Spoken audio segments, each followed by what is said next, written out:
Merci Jean-François Kahn d'être avec nous. Merci Alain Madelin. C'est notre face-à-face du lundi. Et évidemment, je vais vous demander de commenter l'actualité politique, pourquoi pas. Et notamment cette élection de François Hollande, candidat du Parti Socialiste à l'élection présidentielle. Belle réussite, belle rampe de lancement. Et je crois que le deuxième tour a levé une inquiétude que j'avais au regard du premier tour. C'est-à-dire, normalement, avec autant de votants, la machine des primaires doit être une machine à modérer les socialistes.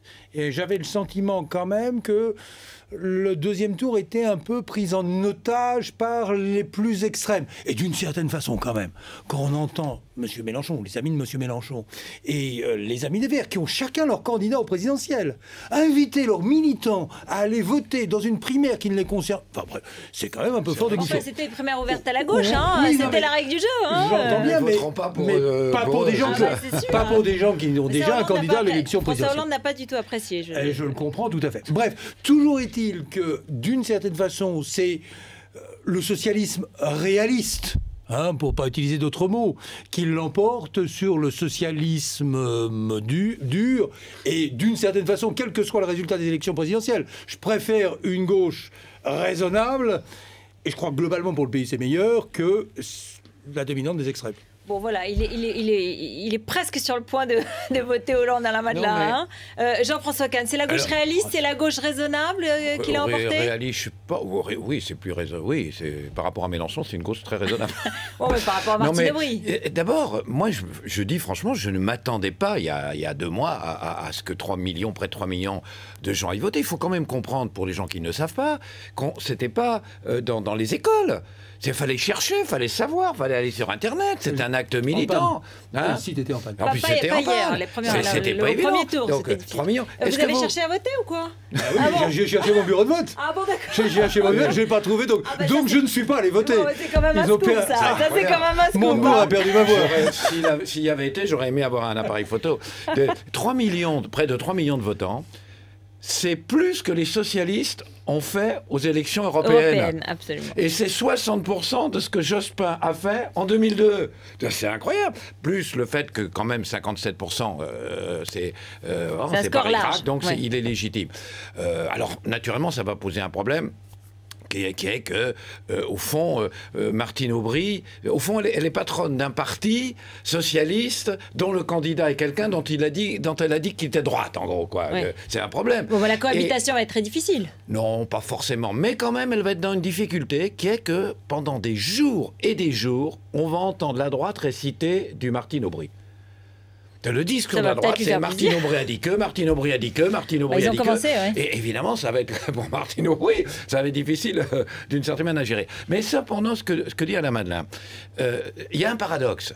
C'est qu'au fond, la gauche française, quand l'Europe était réformiste social-démocrate. Le réformiste social-démocrate dominait toute l'Europe. Tony Blair, notamment. Tony Blair, sauf la gauche française, qui était l'exception, c'était la gauche française.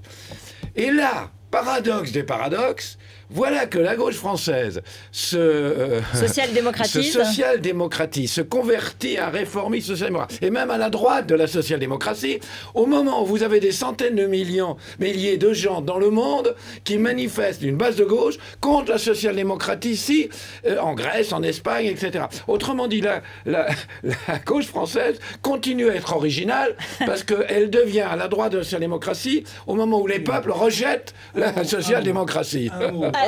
Attendez, je voudrais juste qu'on écoute une phrase de François Hollande pour aller peut-être dans ce que vient de dire Jean-François Kahn, parce que il a lancé un appel assez clair au centre. On va l'écouter. Et puis il y en a d'autres qui ne savent pas s'ils sont de gauche, qui savent qu'ils ne sont plus de droite, ce qui est déjà pas mal, et qu'il faudra bien accueillir le moment venu s'ils en décident. Mais c'est nous qui allons créer maintenant la dynamique et la force. Voilà, c'était hier soir. Oui. Ça, c'est clair, c'est un appel quand même. Vous avez remarqué qu'il parle comme Mitterrand, quand même. Il cultive le style. C'est clair, et il l'a dit une fois à son élection acquise. Bah oui, mais il s'est positionné comme ça. Il s'est positionné comme ça. Je reviens sur ce qu'a dit Jean-François Kahn il y a un instant. La gauche semble se convertir à la social-démocratie au moment où la social-démocratie, c'est quand même un peu le social-clientélisme par la dépense publique quand il n'y a plus d'argent dans les caisses.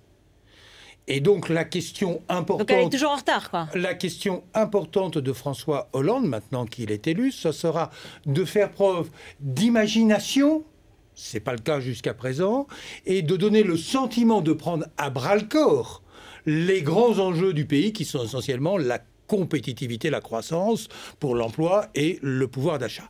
Sur le fond, sa position centriste est redoutable. Vous voulez dire pour Nicolas Sarkozy? Oui, redoutable par rapport à Nicolas Sarkozy et extraordinairement efficace. J'ai une grille d'analyse qui ne me quitte pas sur les présidentielles depuis longtemps. Je l'emprunte à Bertrand de Jouvenel, grand essayiste, philosophe, économiste, qui disait que au moment d'une présidentielle, la figure du chef, les Français hésitent toujours entre l'entraîneur et l'ajusteur. Pour faire simple, Bonaparte au pont d'Arcole, Saint-Louis sous son chêne qui rend la justice. Le sceptre, la couronne. Et regardez dans l'histoire. Donc Nicolas Sarkozy et François Hollande. 74, Giscard, l'entraîneur du changement. 81, Giscard se représente comme un président pour tous les Français. Battu par Mitterrand, l'entraîneur du peuple de gauche. 88, Mitterrand, le président de tous les Français, formidablement réélu. 95, Balladur, formidable, capacité de président, mais Saint-Louis sous son chêne. Chirac, Bonaparte. Bonaparte est réélu après, dans un contexte particulier, en 2002. C'est qui Bonaparte aujourd'hui et qui est Saint-Louis alors soyons clairs. Martine Aubry eût été un Bonaparte du peuple de gauche en jupon. Oui. Et je pense qu'aujourd'hui, après 5 ans de Sarkozy, on a envie de souffler un peu et que la figure dominante, ce sera plutôt le président rassembleur. Ce qu'essaie de faire manifestement Nicolas Sarkozy, et il n'a pas tort, ce que fait naturellement le président ordinaire qui est François Hollande. Mais il faut dire qu'à ce point de vue-là, on se moque de la phrase « je suis normal ». Le candidat normal. Ça jouait dans son succès, cette normalité. Après 2 anormalités, quelque part Sarkozy est considéré comme un peu anormal, et Strauss-Kahn aussi, pour d'autres raisons. C'est vrai que ce positionnement passait assez bien. Et là, je disais que la droite va utiliser les mots de Aubry. Et elle le fait déjà, et dit la gauche molle. Mais il faut faire très attention, parce que comme en même temps... C'est contre-productif. Comme en même temps elle a décidé...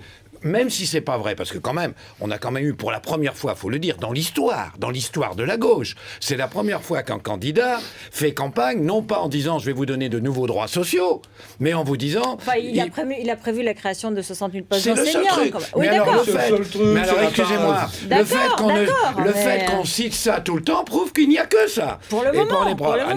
Et donc, n'oubliez pas que c'est le seul candidat qui a proposé qu'en 2017, les comptes soient à l'équilibre. Il est triple A. Il est le premier candidat de toute l'histoire de la gauche qui ne propose pas de nouveaux droits sociaux, mais qui propose de donner la priorité à la réduction des déficits, à la réduction de la dette. Et la droite, parce qu'elle n'a pas changé de discours, parce qu'elle est prisonnière de son discours, dit « Vous êtes l'homme des déficits, vous êtes l'homme... elle le dit, vous êtes l'homme des déficits, vous êtes l'homme de l'endettement », comme si elle n'avait pas entendu ce qu'il a dit. C'est pas tout à fait clair la manière dont il peut réduire les dépenses de l'État aujourd'hui. Non, mais c'est d'accord. Mais je suis d'accord. Mais vous ne pouvez pas dire... Vous pouvez pas dire un discours mécanique. Les gens, ils ont entendu Martine Aubry, ils ont entendu Montebourg en disant c'est une fausse gauche, c'est une gauche de la rigueur, c'est une gauche qui pour la première fois veut d'abord réduire le déficit, c'est une honte. Et les types, ils lui disent vous êtes quelqu'un qui va aller creuser les déficits. C'est pas... Et s'ils ajoutent à ça ah mais vous êtes une gauche molle, et tout à coup les gens vont dire mais attendez, je voudrais qu'on m'explique. Donc la droite préfère une gauche dure, préfère une gauche sectaire, préfère une gauche dogmatique. Et donc il faut qu'ils fassent attention. J'ai l'impression qu'ils nagent, ils savent pas où ils en sont. J'ajoute un élément. Ils vont faire une convention pour si vous me permettez une petite remarque personnelle. Ils vont se tromper. Pardon, François. Oui, ils vont se tromper sur ce point parce qu'ils vont dire le socialisme, c'est la dépense. La réalité est in fine, bien évidemment, François Hollande fera campagne en disant « Moi, je veux l'équilibre budgétaire en 2017. » Donc, d'une certaine façon, il y aura une réduction de la dépense. Et donc, la question qui va se poser entre la droite et la gauche, c'est est-ce que vous préférez, entre guillemets, s'il faut serrer un peu la ceinture, vous serrez la ceinture avec Hollande, ça sera peut-être un peu plus juste, ou avec Sarkozy, on n'a pas envie de continuer. Vous voyez, donc, je crois que le débat, il doit porter, à mon avis, sur autre chose. Et l'UMP ferait mieux d'être positif que d'être critique. Et d'inventer de nouvelles moi, on m'a accusé parce que j'ai critiqué Sarkozy sur tel ou tel point, m'accusait de faire de l'anti-sarkozysme primaire. Moi, pourtant, je reconnaissais qu'il avait du talent, qu'il avait de l'énergie, qu'il a fait des choses bien. Attendez, alors moi, je veux bien qu'on parle primaire, mais alors ceux qu'on entend, pas simplement de Copé de façon caricaturale, mais même de Pécresse, etc. Alors moi, je veux bien, mais ceux qui parlaient d'anti-sarkozysme primaire, j'espère qu'ils vont protester contre ce manichéisme, ce simplisme, cette caricature comme on l'a jamais rencontré depuis les communistes des années 50. Maintenant, j'ajoute un petit élément, je vous donne un chiffre. 1,7. 1,7. Vous entendez bien, messieurs, mesdames. 1,7. 1,7. 2 fois de suite, c'est le déficit auquel était tombé, si j'ose dire, était descendu le public sous Jospin. Et Dieu sait que c'est pas ma tâche de thé, Jospin. 1,7, 2 années de suite, voilà. Et la droite disait, c'est une honte, c'est une cagnotte. 1,7 était descendu. La croissance, on en alors qu'aujourd'hui, il est passé ensuite, en 2009, à 7,5. Comment pouvez-vous dire un discours mécanique, la gauche, c'est forcément la faillite et les déficits. C'est l'état de grâce pour François Hollande, on l'a compris. Ça peut ne pas durer. Merci à tous les deux. On se retrouve la semaine prochaine. Eh ben, on va l'entendre.